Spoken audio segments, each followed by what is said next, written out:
यूं ही नहीं मिलती राही को मंजिल, यूं ही नहीं मिलती राही को मंजिल, एक जोश सा दिल में जगाना पड़ता है।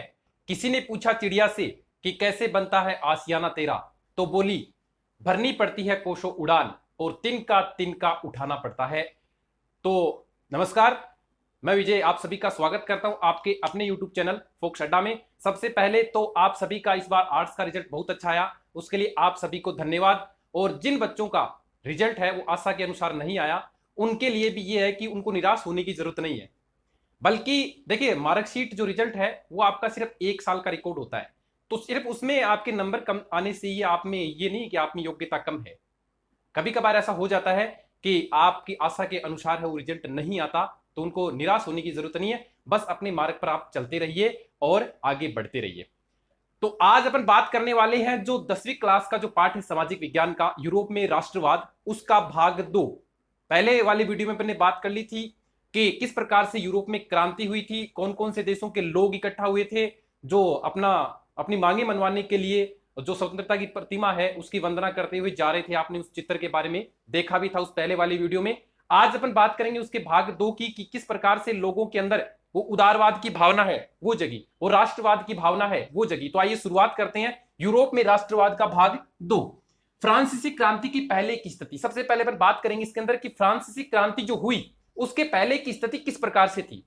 जब फ्रांस में जो क्रांति हुई वहां पर जो पहले का समय था वो किस प्रकार से था, उसकी अपन बात करने वाले हैं। तो देखिए, 18वीं सदी के मध्यकाल में यूरोप में वैसे राष्ट्र नहीं हुआ करते थे जैसा हम जानते हैं। 18वीं सदी के मध्यकाल यानी 18वीं सदी थी, उसके मध्यकाल के दौरान यूरोप के अंदर ऐसे राष्ट्र नहीं हुआ करते थे जो आज हम देखते हो समझते हैं। जो भी अपन राष्ट्र देख रहे हैं आज, वैसे यूरोप में नहीं हुआ करते थे। आज के जर्मनी, इटली और स्विट्जरलैंड कई सूबों, प्रांतों और साम्राज्यों में विभाजित थे। आज के जो राष्ट्र जर्मनी है, इटली है और स्विट्जरलैंड, ये यूरोप के ही भाग है। जर्मनी, इटली और जो स्विट्जरलैंड है वो कई सूबों, बहुत सारे सूबों में, कई सारे जिलों में, प्रांतों में विभाजित थे। ये बहुत बड़े राष्ट्र नहीं थे, कोई छोटे छोटे सूबे थे, छोटे छोटे प्रांत थे, उसके अंदर ये विभाजित थे, बटे हुए थे, साम्राज्यों में विभाजित थे। हर हिस्से का शासक अपने आप में स्वतंत्र हुआ करता था और इनके ऊपर क्या है, कुछ शासक हुआ करते थे, वो राज करते थे और उन पर, इन सूबों पर, इन प्रांतों पर, ये जर्मनी, इटली, जो स्विट्जरलैंड जो सूबे हैं, जो प्रांत है, इस पर एक स्वतंत्र शासक हुआ करता था जो अपनी मनमानी है वो इस पर क्या करता, जो अपना राज है वो यहां पर किया करता था। जो स्वतंत्र हुआ करता था, पूर्वी और मध्य यूरोप में कई शक्तिशाली राजा थे जिनके अधीन अलग अलग तरह के लोग रहा करते थे। मध्यकालीन यूरोप, पूर्वी और मध्यकालीन यूरोप में भी कई शक्तिशाली राजा थे। इसके साथ साथ क्या है, जो पूर्वी और मध्यकालीन यूरोप है वहां पर भी कई शक्तिशाली राजा हुआ करते थे जो स्वतंत्र थे, ठीक है। और स्वतंत्र हुआ करते थे, पूर्वी और मध्यकालीन यूरोप में कई शक्तिशाली राजा थे जिनके अधीन अलग अलग तरह के लोग रहा करते थे। यहां पर अलग अलग प्रकार के लोग रहते थे, उनकी संस्कृति अलग थी, उनकी भाषा अलग थी, उनका रहने सहने का तरीका अलग था, उनका बोलचाल अलग था, उनकी वेशभूषा अलग थी। लेकिन इन सभी को जोड़े रखने की एक कड़ी होती थी, वो थी ये सभी सम्राट के प्रति समर्पित थे, राजा के प्रति समर्पित थे। राजा को ये लोग अपना भगवान मानते थे। तो देखिए, लेकिन कोई साझा पहचान नहीं होती थी, उसमें केवल एक ही समानता थी कि वह एक शासक के प्रति समर्पण, एक ही शासक के प्रति वो लोग समर्पण भाव रखते थे, उसी के प्रति समर्पण भाव रखते थे। उसने जैसा कह दिया वैसा सभी लोग करते थे। तो बस एक ही कड़ी थी जो इन सबको जोड़े रखती थी, वो थी शासक के प्रति समर्पण का भाव। उसके बाद में आगे बढ़ते हैं, राष्ट्रों के उदय के कारण और प्रक्रिया। कौन कौन से कारण रहे राष्ट्रों के उदय होने की और उनकी प्रक्रिया क्या थी, उसका अपन इसके अंदर अध्ययन करेंगे। तो आइए देखते हैं किस प्रकार से राष्ट्रों का उदय हुआ। पहला, अभिजात वर्ग। देखो, 2 प्रकार के वर्ग आए, अभिजात वर्ग और एक मध्यम वर्ग। ये भी अभिजात वर्ग है, ये कौन सा, इसके बारे में पढ़ेंगे पहले, क्योंकि 2 वर्ग थे यूरोप के अंदर, अभिजात वर्ग और मध्यम वर्ग। वो बाद में पनपा जो मध्यम वर्ग है, ये जो अभिजात वर्ग है ये पहले से वहां पर इसका प्रभुत्व था। तो देखिए, यूरोपीय महाद्वीप में हमेशा से ही सामाजिक और राजनीतिक तौर पर जमीन से संपन्न कुलीन वर्ग प्रभावशाली हुआ करता था। ये सामाजिक और राजनीतिक तौर पर भी बहुत अच्छा था और जमीन से संपन्न था। जिसके पास अच्छी जमीन होती थी, जिसके पास जागीर होती थी, उसको वो लोग अभिजात वर्ग का मानते थे, संपत्तिशाली मानते थे। आज भी यही समय, जिसके पास जमीन होगी, जिसके पास जागीर होगी, वो संपत्तिशाली माना जाता है। तो वहां पर भी उस समय माना जाता था, प्रभावशाली हुआ करता था। क्षेत्रीय विविधता के बावजूद कुलीन वर्ग के लोगों की जीवन शैली एक जैसी होती थी। जितनी भी क्षेत्रीय विविधता थी उसके बावजूद भी ये जो संपत्तिशाली वर्ग था, जो अभिजात वर्ग था, इनकी रहने सहने की जो शैली है वो एक जैसी थी, एक जैसी इनकी वेशभूषा थी, एक जैसी ये भाषा बोलते थे। हालांकि बहुत क्षेत्रीय विविधताएं थी, लोग अलग अलग तरह से रहते थे, लेकिन फिर भी अभिजात वर्ग के जो लोग हैं वो उनकी जीवन शैली एक जैसी थी, वो एक जैसी भाषा बोलते थे, एक जैसी तरीके से रहते थे, तो उनकी जीवन शैली है वो एक जैसी हुआ करती थी। अब देखो यह जीवन शैली उन्हें एक सूत्र में पिरोए रखती थी। ये जो उनकी जीवन शैली है ये इन सभी को एक सूत्र में बांध कर रखती थी। जिस तरह से माला के अंदर मणिये होते हैं उसी प्रकार से इनकी एक जैसी जीवन शैली है वो इनको एक सूत्र में पिरोए रखती थी। उनकी जागीरें गांवों में होती थी, लेकिन उनके आलीशान भवन है वो शहरों में होते थे। उनकी जो बड़ी बड़ी जागीर है, जो जमीन का हिस्सा है, वो एक बहुत बड़ा हिस्सा गांव में होता था, लेकिन इनके जो भवन है, आलीशान जो भवन है वो शहरों में हुआ करते थे। बड़े बड़े आलीशान भवन होते थे वो शहरों में हुआ करते थे, लेकिन जो जागीर है, इनकी जो संपत्ति है वो गांव में हुआ करती थी। ठीक है, तो इनको बोलते थे अभिजात वर्ग। जैसे आपने इतिहास के अंदर भी पढ़ा था, पहले वाले यहां पर राजा महाराजा होते थे, उनके पास भी कई प्रकार की जागीरें होती थी, तो इनके पास भी बहुत सारी जागीरें थी जो गांव के अंदर हुआ करती थी, लेकिन इनकी जो आलीशान भवन है, बहुत शानदार मकान है, वो शहरों के अंदर हुआ करते थे। शादियों के बंधन के द्वारा ये आपस में संबंध बनाए रखते थे। शादियों के द्वारा ये आपस में क्या लोग थे, बंधन बनाते थे। शादी के द्वारा, शादी के माध्यम से ये लोग आपस में एक दूसरे से जुड़े हुए थे, आपस में बंधन बनाए हुए थे। अपनी एक खास पहचान बनाए रखने और कूटनीतिक संबंध बनाए रखने के उद्देश्य से वे फ्रेंच भाषा बोलते थे। इनकी एक स्पेशल भाषा होती थी, लैंग्वेज होती थी, जिसको बोलते थे फ्रेंच भाषा। ये फ्रेंच भाषा के माध्यम से एक दूसरे से जुड़ाव करते थे, एक दूसरे से बातचीत किया करते थे। अभिजात वर्ग संख्या बल में छोटा था लेकिन सत्ता से संपन्न था। अब जिसके पास संपत्ति होगी वो जाहिर सी बात संख्या में कम होगा। वैसे ही अभिजात वर्ग भी संख्या बल के हिसाब से बहुत छोटा था, क्योंकि संपत्ति क्या होती है, बहुत थोड़े लोगों के पास होती है। किसान है, जो गरीब लोग हैं वो यहां पर ज्यादा थे, जो पैसे वाले हैं वो गिने चुने ही थे। तो ये जो अभिजात वर्ग के लोग हैं ये संख्या में थोड़े थे, लेकिन इसके पास सत्ता थी, शक्ति थी, और ये सत्ता से संपन्न था। आबादी का अधिकांश हिस्सा किसानों से भरा हुआ था। पश्चिमी यूरोप में अधिकतर जमीन पर काश्तकार और छोटे किसान खेती करते थे। आबादी का जो अधिकांश हिस्सा है वो किसानों से भरा था। किसान लोग हैं वो यहां पर अपनी खेती किया करते थे। उनके पास अपनी जागीर नहीं होती थी, अपनी जमीन है उनके पास नहीं होती थी। वो किसी बड़े जागीरदार से एक छोटा जमीन का हिस्सा लेकर उसके ऊपर खेती किया करते थे और अपनी आजीविका चलाते थे, अपने परिवार का पालन पोषण करते थे। तो ये इनकी जो जमीनें होती थी, जागीर जो होती थी इनकी अभिजात वर्ग वालों की, उनके ऊपर खेती कौन करते थे, जो छोटे किसान थे, जो गरीब लोग थे, वो खेती किया करते थे ताकि उनका परिवार का गुजारा चल सके, उनकी रोजी रोटी चल सके। तो यहां पर काश्तकार जो लोग हैं, जमींदार जो लोग हैं, वो यहां पर खेती किया करते थे अपने परिवार का पालन पोषण करने के लिए। जागीर किनकी थी, अभिजात वर्ग वालों की थी। अब देखो, पूर्वी और केंद्रीय यूरोप में बड़ी बड़ी जागीरें होती थी जहां काम करने के लिए दासों को रखा जाता था। अब उस समय भी बंधुआ मजदूरी थी यूरोप के अंदर, काम करने के लिए दासों को रखा जाता था। ये अभिजात वर्ग वाले हैं, ये किसी पुराने राजा की तरह वहां पर दासों को रखते थे। वो क्या करते थे, उनके कहा मान करके, और उनके ऊपर क्या है, उनकी जो जमीनें होती थी उसके ऊपर खेती बाड़ी करते थे, लेकिन उनको जो हर्जाना है, उनको जो मजदूरी है वो नहीं दी जाती थी।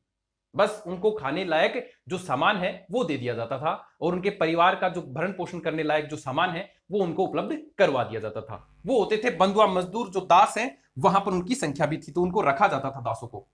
उसके बाद मध्यम वर्ग का उदय। ये जो दूसरा वर्ग है मध्यम वर्ग, इसका उदय क्यों हुआ?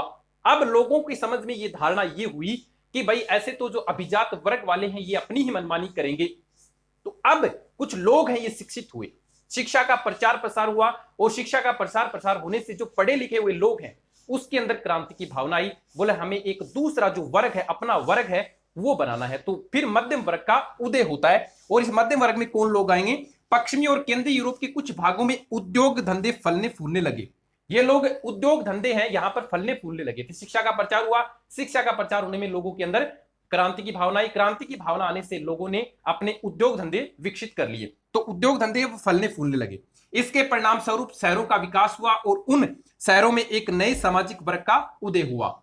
उस नए वर्ग का जन्म बाजार के लिए उत्पादन की मंशा से हुआ था। अब देखो, जैसे ही उद्योगों की स्थापना हुई, उद्योगों की स्थापना होने से शहरों का विकास हुआ। अब आप सभी जानते हैं कि जितने भी उद्योग धंधे होंगे वो शहरों में ज्यादा विकसित होंगे। गांव के अंदर क्यों नहीं होते? क्योंकि गांव के अंदर इतनी जनसंख्या नहीं होती, लोगों को इतनी मान्यता नहीं देते हैं गांव के अंदर, इसलिए जितने भी बड़े बड़े उद्योग धंधे वो शहरों के अंदर होते हैं। और उद्योग धंधे विकसित होने से शहरों का विकास हुआ, वहां पर लोगों को उनकी रोजी रोटी मिलनी शुरू हो गई। तो वहां पर एक नए वर्ग का जन्म हो गया।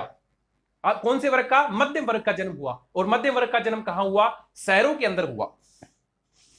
यह उत्पादन की मंशा से हुआ था, लेकिन इससे समाज में नए समूहों और वर्गों का जन्म हुआ। इस नए समूह में एक वर्ग मजदूरों का था और दूसरा वर्ग मध्यम वर्ग का था। इस नए समूह के अंदर एक जो वर्ग था, इसके भी दो हिस्से थे। इसमें एक तो मजदूरों का वर्ग था और दूसरा मध्यम वर्ग का था। एक तो मजदूर लोग थे जो सिर्फ मजदूरी करते थे, और दूसरे जो लोग थे ये मध्यम वर्ग के थे। ये लोग क्या करते थे?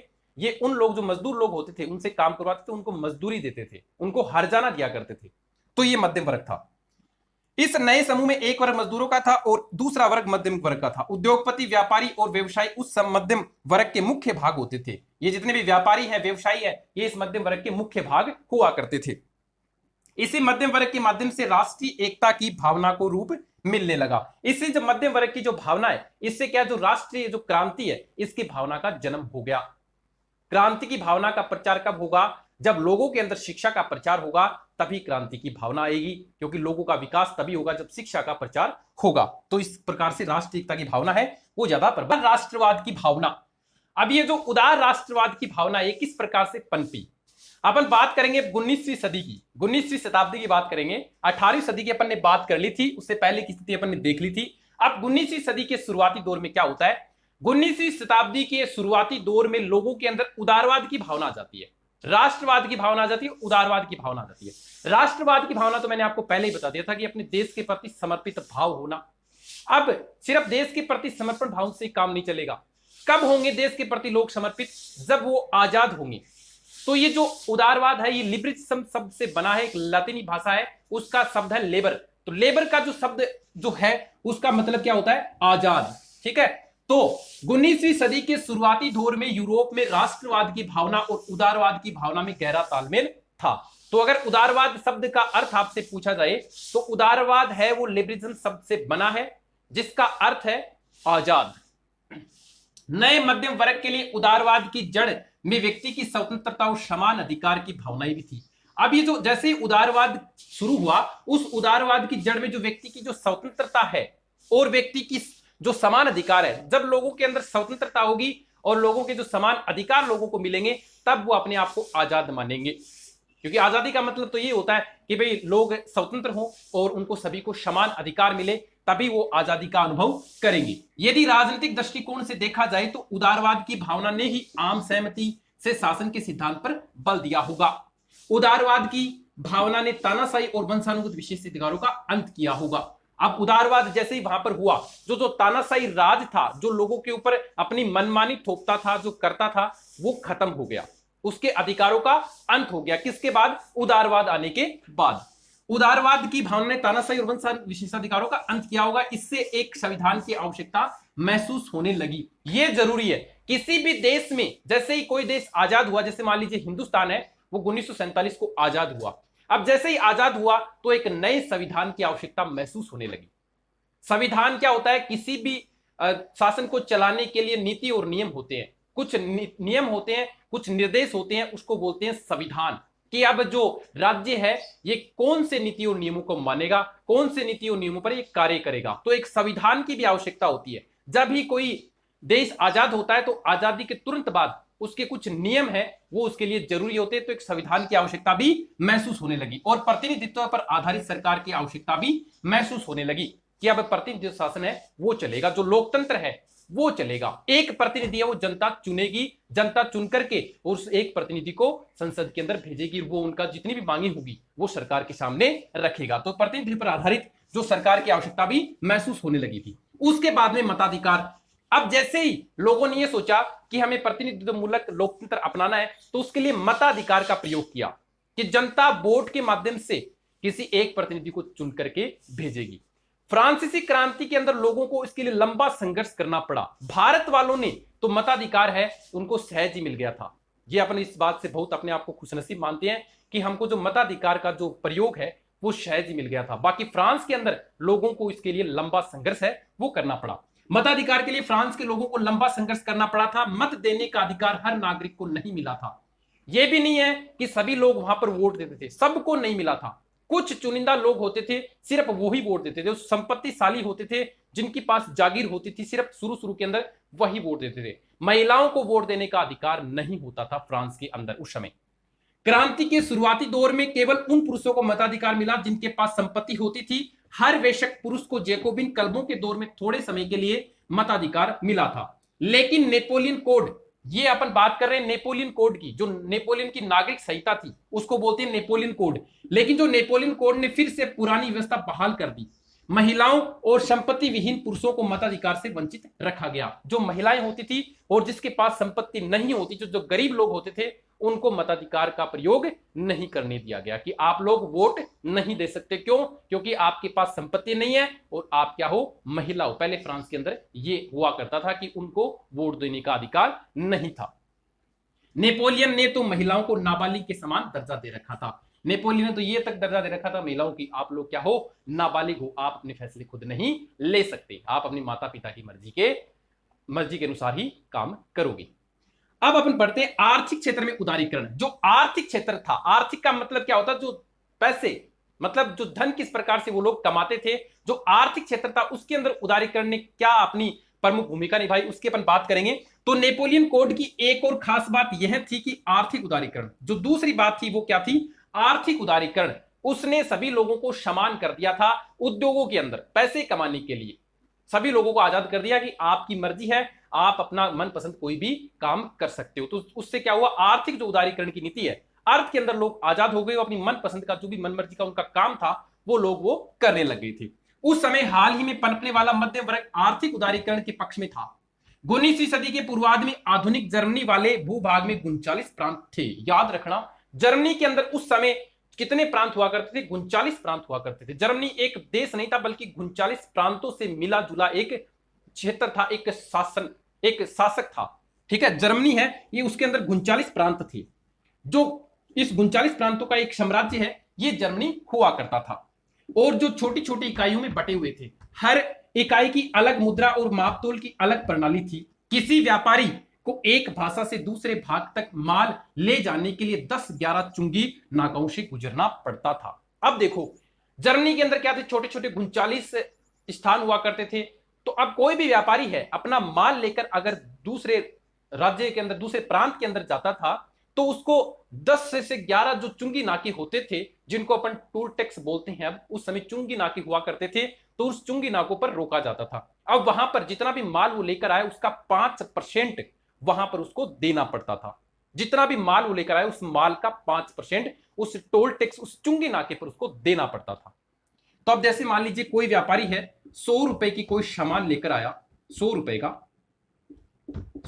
का मान लीजिए सामान लेकर आता है, कोई सामान लेकर आता, तो 5%, 10 नाके मान लीजिए, अपन 10 मान लेते हैं, और 10 पर भी उस माल का 5%, यानी कि 10 × 50, 50 हो गए। तो यानी कि जो 100 रुपए की जो वस्तु होती थी उसके 50 रुपए तो वो ही ले लेते चुंगी वाले। अब बस्ती कितने की, 50 की बस्ती। अब उस 50 की वस्तु में उसको बेचना पड़ेगा।